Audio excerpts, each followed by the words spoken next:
Good morning class 12th student. बेटा last lecture में हमने देखा था इलेक्ट्रिक फील्ड लाइंस के बारे में, है ना।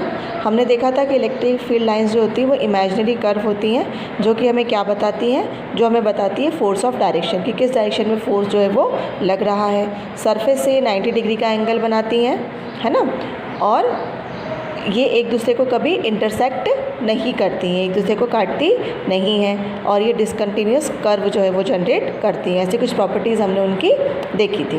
बेटा अब आज हम पढ़ेंगे बेटा structure of electric field lines in different charge system, मतलब अलग अलग चार्ज सिस्टम में इलेक्ट्रिक फील्ड लाइंस का स्ट्रक्चर जो है वो किस तरीके का होता है, उसके बारे में हम आज पढ़ेंगे। ठीक है बेटा।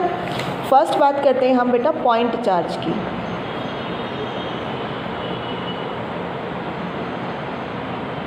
अगर पॉइंट चार्ज बेटा हमारे पास में होता है तो किस तरीके से हमें इलेक्ट्रिक फील्ड लाइंस उसमें मिलेगी। मैंने आपको पिछली बार बताया था कि अगर प्लस चार्ज हमारे पास है, ये एक पॉइंट चार्ज हमने मान लिया, तो इलेक्ट्रिक फील्ड लाइंस कैसी दिखाई देगी, इसमें अंदर आती हुई दिखाई देंगी या बाहर जाती हुई दिखाई देंगी। हमें बाहर ये जाती हुई दिखाई देंगी, है ना, पॉइंट चार्ज में। और वही अगर हमने बात कर ली माइनस चार्ज की, तो माइनस चार्ज में ये कैसी दिखाई देंगी, चार्ज की तरफ क्या होंगी, आती हुई दिखाई देंगी, अंदर की तरफ दिखाई देंगी। तो जब भी पॉइंट चार्ज होता है, पॉइंट चार्ज कौन सा होगा, या तो प्लस चार्ज होगा या तो माइनस चार्ज होगा। तो जब भी पॉइंट चार्ज वहाँ पर अवेलेबल होगा तो हमें कैसी दिखाई देंगी, वो इस तरीके से दिखाई देंगी। ठीक है। और सरफेस से कितने डिग्री का एंगल बनाएंगी, सरफेस से बनाएंगी ये 90 डिग्री का एंगल। कितने डिग्री का एंगल, 90 डिग्री का एंगल वो जनरेट करेंगी। ठीक है। दूसरी बात कर लें हम बेटा लाइन चार्ज की।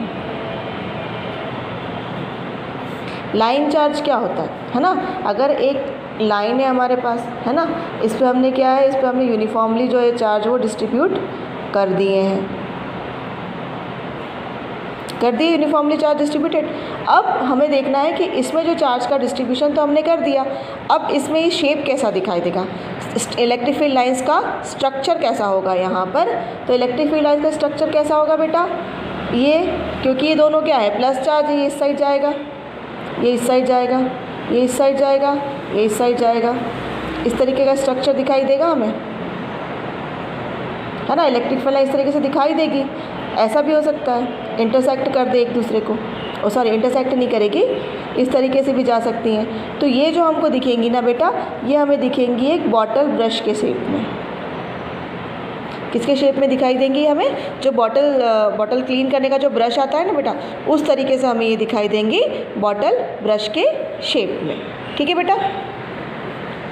अब अगर हमारे पास हम कंसीडर कर लें थर्ड नंबर का चार्ज, कि हमारे पास में कोई स्फेरिकल कंडक्टर है ना, या स्फेरिकल सरफेस है।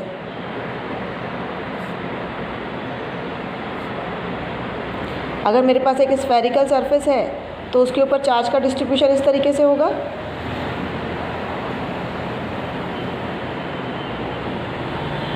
ठीक है, इस तरीके से चार्ज का डिस्ट्रीब्यूशन हमने कर दिया। तो अब आप बताइए कि इसमें जो चार्जेस हैं हमें, सॉरी जो इलेक्ट्रिक फील्ड लाइन का स्ट्रक्चर है हमें वो कैसा दिखाई देगा यहाँ पर। अब एक चीज़ और ध्यान रख लीजिए कि जो अंदर होता है, inside the conductor, electric field lines जो होती हैं वो ज़ीरो होती हैं। कंडक्टर के अंदर, अगर स्फेरिकल शेप का कंडक्टर है तो उसके अंदर, स्फेयर के अंदर जो इलेक्ट्रिक फील्ड लाइंस होंगी वो ज़ीरो होंगी, वहाँ पर कुछ भी इलेक्ट्रिक लाइंस अवेलेबल नहीं होंगी। तो सारे चार्जेस कहाँ आ जाएंगे, सरफेस पर आ जाएंगे। जब सारे चार्जेस सरफेस पर आ जाएंगे तो हमें वो जो उसका शेप है वो कैसा दिखाई देगा, जैसे हमें प्लस और माइनस के अंदर दिखाई दे रहा है उस तरीके से हमें दिखाई देगा। ठीक है। फोर्थ अगर हम बात कर लेते हैं कि हमारे पास एक बिग प्लेन सरफेस है,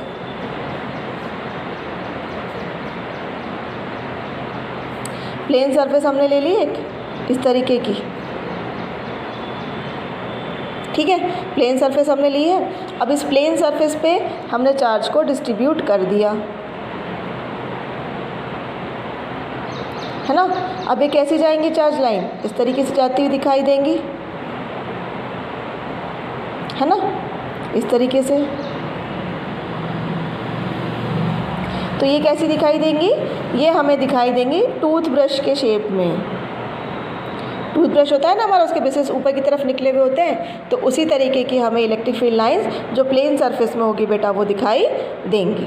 ठीक है, तो ये हमने स्ट्रक्चर देख लिया कि पॉइंट चार्ज में किस तरह का स्ट्रक्चर हमें मिलेगा इलेक्ट्रिफाइंग का, लाइन चार्ज में किस तरह का स्ट्रक्चर हमें मिलेगा, स्फेरिकल सरफेस में किस तरह का स्ट्रक्चर हमें मिलेगा, और प्लेन सरफेस में किस तरह का स्ट्रक्चर हमें यहाँ पर देखने को मिलेगा। चलिए बेटा, नेक्स्ट टॉपिक है बेटा हमारा प्रिंसिपल ऑफ सुपरपोजिशन, है ना। हमने देखा था कि अगर दो चार्जेस हमारे पास में होते हैं तो उनके बीच में लगने वाला फोर्स कितना होता है, हमने कूलम्स लॉ से जो निकाला था वो होता है F = 1/4πε0 Q1 Q2 अपॉन में R स्क्वायर, वो होता है फ्रॉम द कूलम्स लॉ। अब हमारे पास में दो चार्जेस नहीं है, हमारे पास में दो से जो है वो ज़्यादा चार्जेस हैं, है ना। जैसे कि एक मैंने ओरिजिन पॉइंट ले लिया, ठीक है, यहाँ पे मैंने Q0 चार्ज रख दिया, Q0 चार्ज यहाँ पर अवेलेबल है, उसी की थोड़ी डिस्टेंस पे Q1 चार्ज भी अवेलेबल है, Q2 चार्ज भी अवेलेबल है, Q3 चार्ज भी अवेलेबल है ना।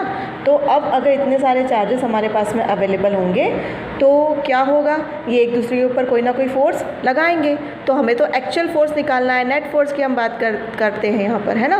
तो हम पहले मान लेते हैं कि हमें क्या क्या चीज़ की रिक्वायरमेंट होती है, चार्जेस तो हमें मिल गए, फिर हमें डिस्टेंस, ठीक है। तो हमने मान लिया कि Q0 के लिए जो पोजीशन वेक्टर है वो है R0, Q1 के लिए जो पोजीशन वेक्टर है वो है R1, Q2 की जो ओरिजिन से डिस्टेंस है वो है R2, Q3 की जो ओरिजिन से डिस्टेंस है वो है R3, ठीक है। ये अलग अलग पॉइंट की हमें डिस्टेंस मान ली, कहाँ से, ओरिजिन पॉइंट से, ठीक है। अब हमने क्या देखा कि Q0 का पोजीशन वेक्टर क्या है बेटा,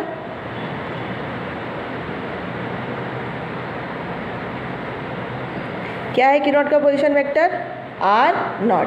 वैसे ही Q1 का क्या है, R1, Q2 का क्या है, R2, Q3 का क्या है, R3, है ना। ये पोजीशन वेक्टर हमने लिए हैं यहाँ पर। अब हमें क्या देखना है कि ये जो हमारा Q0 है इस पर टोटल फोर्स कितना लग रहा है, क्योंकि Q1, Q2, Q3 सारे ही क्या लगाएंगे, इस पर कुछ ना कुछ फोर्स यहाँ पर अप्लाई करेंगे, ठीक है। Q0 और Q1 के बीच में कौन सा फोर्स लग रहा है, Q0 और Q2 के बीच में कौन सा फोर्स लग रहा है, Q0 और Q3 के बीच में कौन सा फोर्स लग रहा है, ठीक है। अब हमें इसके बारे में जानकारी चाहिए रहेगी। अब हमने ये देखा है बेटा कि जो फोर्स होता है वो hमेशा स्ट्रेट लाइन में वर्क करता है ना। Force work in straight line, force जो होता है बेटा वो हमेशा स्ट्रेट लाइन में वर्क करता है ना। तो अब हम मान लेते हैं कि Q0 से Q1 पर जो फोर्स लग रहा है ना, वो लग रहा है F01, है ना, और Q0 से Q2 पर जो फोर्स लग रहा है वो लग रहा है F02, ठीक है, और Q0 से Q3 पर जो फोर्स लग रहा है वो हमने मान लिया कितना, F03, है ना। ये फोर्सेस हमने यहाँ पर मान लिए। तो बेटा F01 की वैल्यू कितनी हो जाएगी, K, है ना, 1/4π भी रख सकते हैं और हम K भी रख सकते हैं। तो Q0 × Q1 अपॉन में क्या आ जाएगा बेटा, अपॉन में क्या आ जाएगा इसके, R स्क्वायर, R0 स्क्वायर या R1 स्क्वायर, क्या आएगा, ये भी तो हमें देखना पड़ेगा ना। हमें क्या देखना पड़ेगा, इन दोनों के पोजीशन, है ना, इनके बीच में कितना डिस्टेंस है। ये जो फोर्स हमने लगाए हैं, हमने ओरिजिन से तो डिस्टेंस इनकी ले ली कि ओरिजिन से इनकी डिस्टेंस इतनी होगी, लेकिन आपस में भी तो इनकी कुछ ना कुछ डिस्टेंस यहाँ पर मिलेगी। तो Q0 से Q1 की हमने डिस्टेंस जो मान ली वो मान ली हमने R10, है ना। Q0 से Q2 की डिस्टेंस जो हमने मान ली वो मान ली हमने R20, और Q0 से Q3 की डिस्टेंस हमने मान ली R30, है ना। ठीक है, डायग्राम को थोड़ा सा ध्यान से देखना बेटा, थोड़ा सा हौच-पौच हो रहा है, लेकिन आप ध्यान से देखेंगे तो आपको क्लियरली सब समझ में आ जाएगा। तो हमने डिस्टेंस कितनी ले ली यहाँ पर, R10 का स्क्वायर, ठीक है। तो F01 की वैल्यू कितनी आ गई हमारे पास में, F01 की वैल्यू कितनी आ गई, K, Q0 Q1 अपॉन में R10 का स्क्वायर। वैसे ही अगर हम बात करें Q0 F2 की तो कितना हो जाएगा बेटा, Q0 Q2 अपॉन में कितना आ जाएगा, अपॉन में आ जाएगा R20 का स्क्वायर, है ना।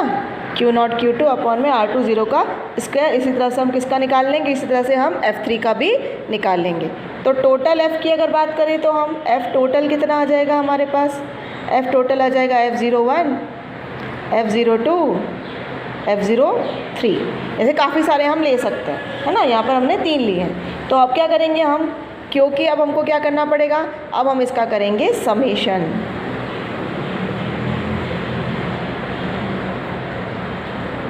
क्या करेंगे बेटा, अब हम इसका समेशन करेंगे, क्योंकि हमने क्या लगाएंगे यहाँ पर, हम एक लूप लगा देंगे जो कि कहाँ से चलेगा, वो स्टार्ट होगा I = टू। अब हम लूप की बात कर लेते हैं। तो यहाँ पर हमने लूप लगा दिया है समेशन ऑफ, है ना, कहाँ से कहाँ तक, I = 0 से n तक। अब ये इसकी वैल्यू का 0 1 2 3 कुछ भी हो सकती है, ठीक है।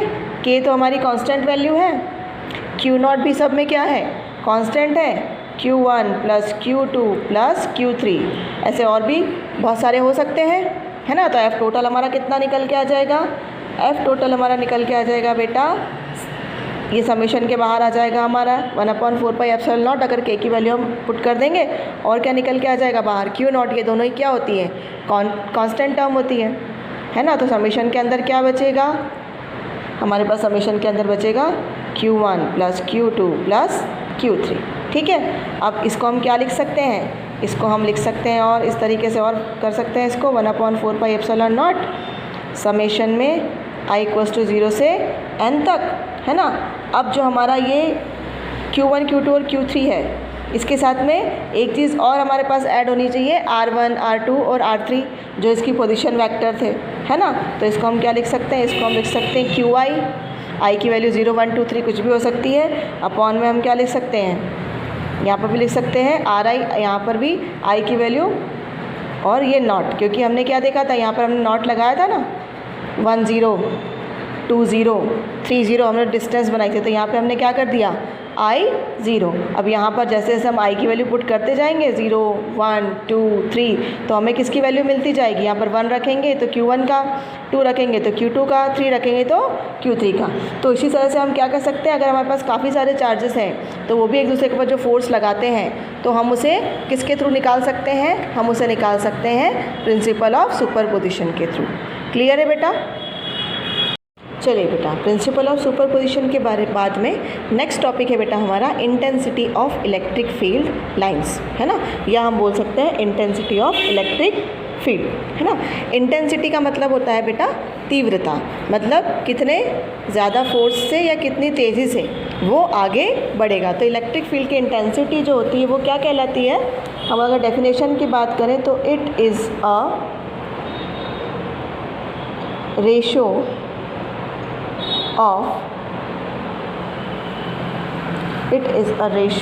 of force acting on the test charge to the magnitude of test charge.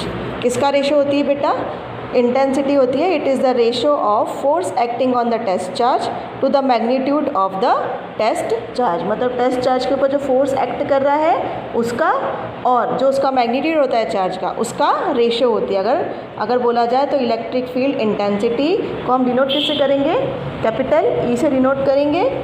किसका रेशो होगी, लगने वाले फोर्स का और जो चार्ज अवेलेबल होगा, मतलब हमने मान लिया कि Q0 चार्ज अवेलेबल है तो उसके मैग्नीट्यूड का ये क्या कहलाएगी, रेशो कहलाएगी, है ना। और अगर हमने बोल दिया कि Q0 की वैल्यू जो है वो 1 कूलम है ना, तो इलेक्ट्रिक फील्ड डायरेक्टली किसके बराबर हो जाएगी, फोर्स के बराबर हो जाएगी। इलेक्ट्रिक फील्ड इंटेंसिटी किसके बराबर हो जाएगी, जो फोर्स उस चार्ज के ऊपर लग रहा है उसके बराबर वो हो जाएगी, ठीक है। अब बेटा हम बात करते हैं, हम एक डेरिवेशन करते हैं, electric field intensity due to point charge. हमने बेटा एक पॉइंट चार्ज ले लिया, ये ओरिजिन बना लिया, है ना। हमने एक पॉइंट चार्ज ले लिया Q0, क्यू नॉट ही लेते हैं हम, पॉइंट चार्ज हमने ले लिया क्यू नॉट, ठीक है। लेट, और इसको हमने नाम क्या दे दिया, क्यू नॉट हमने एक चार्ज ले लिया और हमने क्या करा, लेट क्यू इस चार्ज ऑन पॉइंट ए, एक पॉइंट ए बना लिया हमने और इसको हमने पॉइंट बी नाम दे दिया, ठीक है। पॉइंट ए पर हमने मान लिया कि कौन सा चार्ज अवेलेबल है, पॉइंट ए पर प्लस क्यू चार्ज अवेलेबल है। कौन सा चार्ज अवेलेबल है, प्लस क्यू चार्ज जो है वो पॉइंट ए पर अवेलेबल है, ठीक है। अब और जो पॉइंट बी है ना, उस पर कौन सा पॉइंट अवेलेबल है, चार्ज अवेलेबल है। अब हमने क्यू नॉट को क्या मान लिया, क्यू नॉट जो है वो पॉइंट बी पर अवेलेबल है, तो क्यू नॉट को हमने मान लिया रेफरेंस चार्ज। कौन सा चार्ज मानेंगे हम इसे, रेफरेंस चार्ज, है ना, at point B. Point A पर हमने प्लस क्यू चार्ज ले लिया और पॉइंट बी पर हमने एक रेफरेंस चार्ज क्यू नॉट को ले लिया। अब इन दोनों के position vector, distance from the origin की बात कर लें तो ओरिजिन से इसकी डिस्टेंस हमने मान ली कितनी है, आर ए, इसकी डिस्टेंस कितनी है, आर बी, ये हमने मान ली। अब ये दोनों क्या होंगे, ये दोनों भी एक दूसरे पे कुछ ना कुछ फोर्स अप्लाई करेंगे ना, फोर्स अप्लाई करेंगे ये दोनों एक दूसरे पर, तो इनके बीच की डिस्टेंस हमने मान ली कितनी है, आर ए बी, ठीक है। तो अब हम लगा सकते हैं कौन सा law, by the Coulomb's law लगा सकते हैं ना। यहाँ पर हम कूलम्स लॉ, दो चार्जेस हमें मिल गए यहाँ पर, अब उन दोनों चार्जेस के बीच में जो फोर्स लगेगा उसकी हमें वैल्यू चाहिए। तो कूलम्स लॉ, किस पे फोर्स लगेगा, पॉइंट बी से पॉइंट ए पर लगने वाला फोर्स, क्यू नॉट से क्यू पर लगने वाला फोर्स कितना हो जाएगा, F B A is equals to 1/4 pi epsilon naught Q naught upon में क्या है पोजीशन उनकी, आर ए बी, है ना। अगर हम इसको यूनिट वेक्टर से मल्टीप्लाई भी कर देते हैं, ठीक है, तो हमारे पास में टोटल चार्ज कितना निकल कर आ जाएगा, टोटल फोर्स कितना निकल के आ जाएगा, F B A is equals to 1/4 pi epsilon naught Q naught. अब बेटा जो ये होता है हमारा, ये आर स्क्वायर हो जाएगा ना, आर स्क्वायर की वैल्यू हमें यहाँ पर मिल जाएगी। तो हमारे पास जो पॉइंट चार्ज है उस पॉइंट चार्ज पर लगने वाला फोर्स कितना हो जाएगा, उस पॉइंट चार्ज पर लगने वाला फोर्स हो जाएगा हमारे पास में क्यू नॉट अपॉन में are square A B into R naught R cap A B, है ना। अब अगर हम बात करें कि इलेक्ट्रिक फील्ड इंटेंसिटी कितनी निकल के आ जाएगी इसकी, तो इलेक्ट्रिक फील्ड इंटेंसिटी बेटा कितनी होती है, इलेक्ट्रिक फील्ड इंटेंसिटी होती है E equals to F upon में क्यू नॉट, ठीक है। वैल्यू रख देते हैं एफ़ की, तो E की वैल्यू कितनी आ जाएगी, E की वैल्यू आ जाएगी 1/4 pi epsilon naught Q naught upon में आर स्क्वायर ए बी और एक क्यू नॉट जो यहाँ पर अवेलेबल था वो रख देंगे। तो क्यू नॉट से क्यू नॉट जो हो जाएगा वो हो जाएगा हमारा कैंसिल, तो E की वैल्यू हमारे पास जो बचेगी वो बचेगी 1/4 pi epsilon naught q upon में आर स्क्वायर ए बी ये क्या आ जाएगी हमारी electric field intensity on point charge या ड्यू टू पॉइंट चार्ज। जो इलेक्ट्रिक फील्ड इंटेंसिटी निकलेगी हमारी वो इतनी निकलेगी, कितनी निकलेगी 1/4 pi epsilon naught q upon में are square A B into r cap A b. Clear है बेटा।